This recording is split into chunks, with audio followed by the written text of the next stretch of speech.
you fall asleep.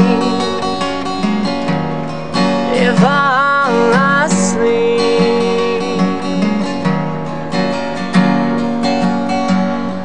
You wake up next day, couldn't remember your dream, but that is okay. Cause I don't like nightmares anyway.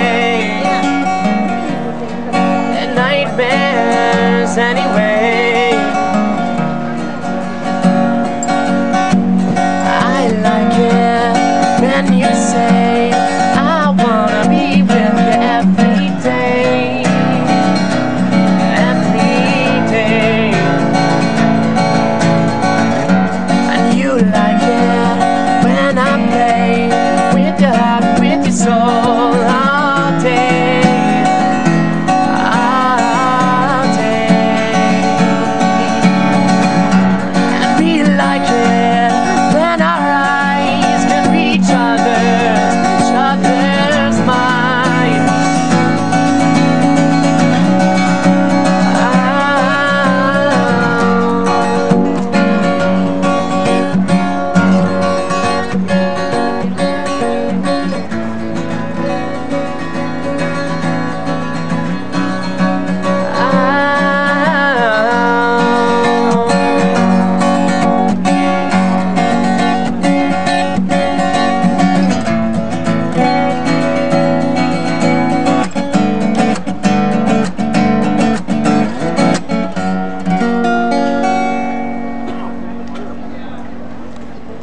Right on, Alec. What was that one called? Actually, I can't remember right now. It's like this. Maybe Nightmares?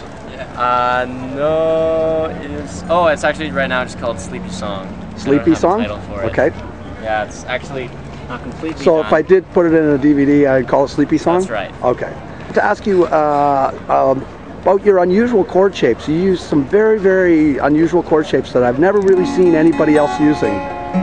And I'm just, you know, wondering sort of what's the inspiration, how'd you come by some of those shapes? A lot of it has to do with, I really enjoy the sound of open chords that have Open strings in them? Uh-huh. Yeah. And also it has to do with the music I listen to. Which is?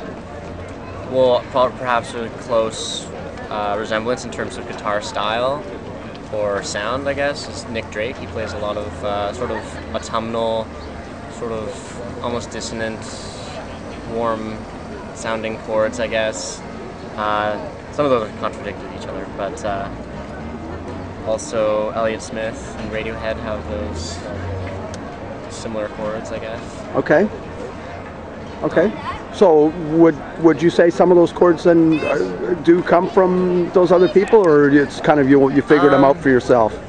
For the most part, I just figured it out for myself. I guess I imitate the emotional sound that they achieve, and I try to do that.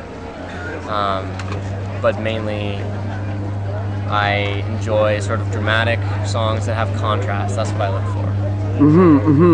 Yeah, and I also noticed, you know, some of the choices of putting chords together is kind of unusual to my ear anyway. So, I mean, that's a good thing, you know, because it's hard to sound different in this world. I'm doing my best. Yeah, yeah, and you do sound pretty different to me. I mean, I've listened to Nick Drake, and, you know, I can hear that there's an influence, but you don't sound like Nick Drake. I'd like to think I'd have my own style, but... And I know you took lessons from Al Hume. Yeah.